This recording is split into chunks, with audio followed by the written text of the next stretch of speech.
हाल ही में लल्लन टॉप ने एक डिबेट आयोजित की। डिबेट का नाम था ईश्वर पर सबसे बड़ी बहस।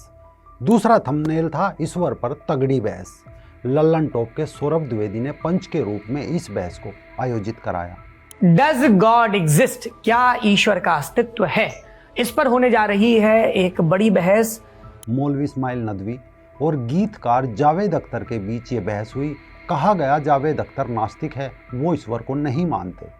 अब ऐसे में एक सवाल ये भी बना कि ईश्वर को तो मौलवी इस्माइल नदवी भी नहीं मानते, तो फिर बहस क्या थी? अच्छा लगता इस बहस का नाम होता अल्लाह पर सबसे बड़ी बहस या फिर अल्लाह पर तगड़ी बहस। मसलन ईश्वर का नाम बीच में क्यों लाना था?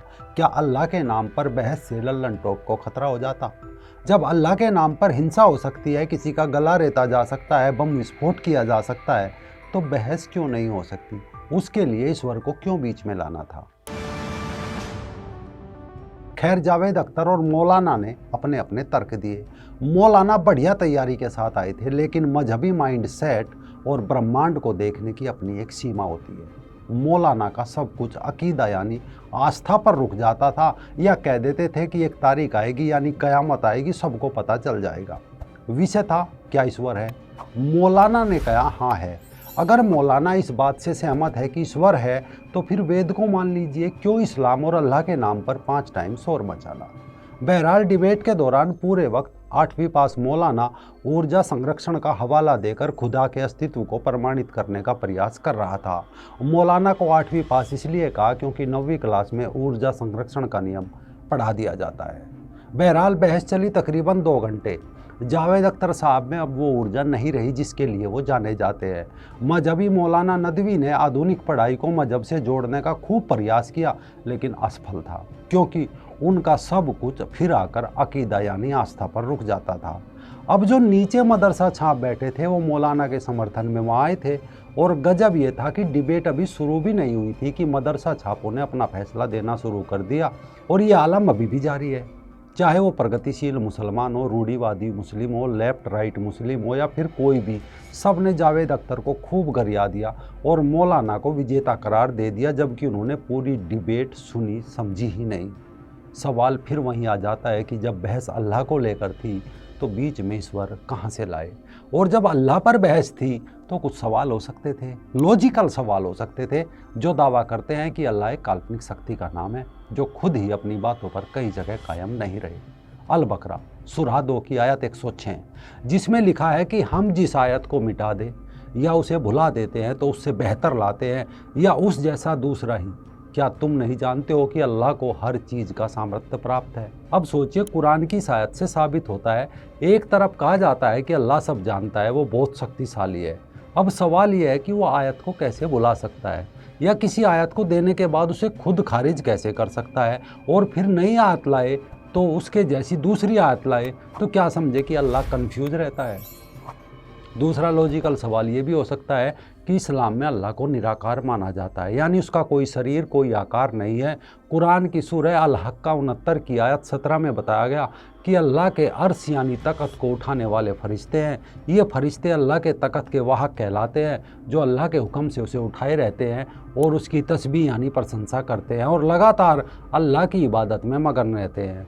जब इबादत तो नमाज से होती है, तो कंधे पर तकत रखकर कैसे नमाज अदा करते हैं? और जब अल्लाह का कोई आकार नहीं है तो तकत पर कौन बैठा है? तीसरा, इस्लाम के अनुसार अल्लाह निराकार है, और आगे लिखते हैं कि उसने इंसान को अपनी इबादत के लिए बनाया, जिसकी शुरुआत पहले इंसान आदम से हुई, जिन्हें उन्होंने मिट्टी से बनाया।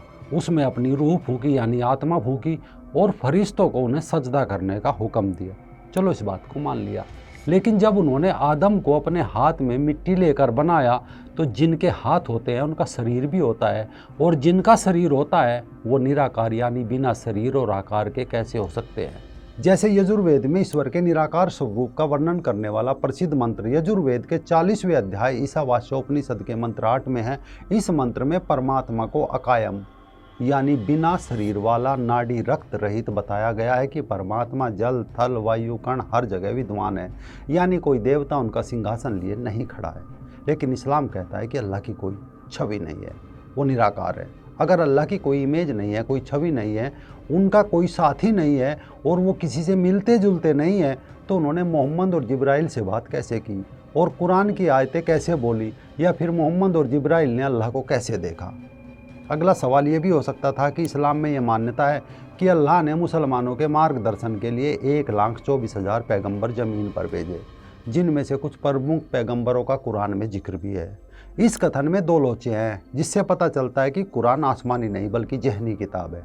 एक तो इस्लाम के आने से पहले वे लोग इबादत यानी प्रार्थना कैसे करते थे, क्योंकि इस्लाम को तो 1400 साल हुए।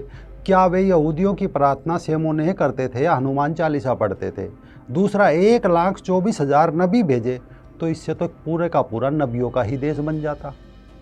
अगला सवाल ये भी हो सकता था कि एक तरफ कहा जाता है कि अल्लाह ने ये पेड़, पत्ते, पहाड़, हवा, पानी, जानवर, इंसान, आसमान सब कुछ उसने बनाया, फिर उन्हें बार बार ये बताने की ज़रूरत क्यों पड़ी कि मैं ही सबसे बड़ा हूँ, मैं ही सबसे महान हूँ, मैं ही सबसे ताकतवर हूँ, और दिन में 5 बार 1400 साल से लगातार एक ही बात क्यों सुनना पसंद है कि वही सबसे बड़ा है? क्या बोर नहीं होता होगा? या कुछ इंसानों के जरिए हर रोज़ संदेश दे रहे हैं, उन्हें अपनी ताकत पर शक है? या फिर आपको शक है या अल्लाह को शक है? खुद पर तो किसी ना किसी को शक जरूर है। इस सवाल को छोड़ दे। तो अल्लाह के रसूल सल्लल्लाहु अलैहि वसल्लम फरमाते हैं कि कम दर्जे की हूरें जो होंगी उनकी आंखें गिलाफी होंगी, खूबसूरत गिलाफ जैसी आंखें उनकी, पड़ों में से उन हूरों की पिडलियों का गूदा तक तुम्हें नजर आएगा। तो क्या कोई बता सकता है कि अल्लाह जन्नत में रहता है तो जन्नत की सही लोकेशन क्या है? क्योंकि नासा से लेकर इसरो तक के उपग्रह अंतरिक्ष में घूम रहे हैं, और भी देशों के उपग्रह हैं जिन्होंने मंगल ग्रह से लेकर अनेकों ग्रह की तस्वीरें भेजी, लेकिन अभी तक किसी भी सैटेलाइट ने जन्नत की तस्वीर नहीं भेजी। आखिर जन्नत की करेक्ट लोकेशन कहाँ है? अगर जन्नत आसमान में है तो इस हूर वाली जन्नत की स्थापना 1400 साल पहले मानी जा सकती है। और क्या ये माना जा सकता है कि सभी मतों के देवी देवताओं ने वहाँ अपनी अलग अलग जन्नत और स्वर्ग बसा रखे हैं, जहाँ उनके अनुयायियों को अलग अलग तरह की सुविधाएं और ट्रीटमेंट मिलते हैं? या फिर इस्लाम वाला जन्नत ही सच्चा है और बाकी में जन्नत और स्वर्ग के दावे झूठे किए गए हैं? अगला सवाल ये भी हो सकता था कि जन्नत में कुल कितनी हूरों का इंतजाम रहता है?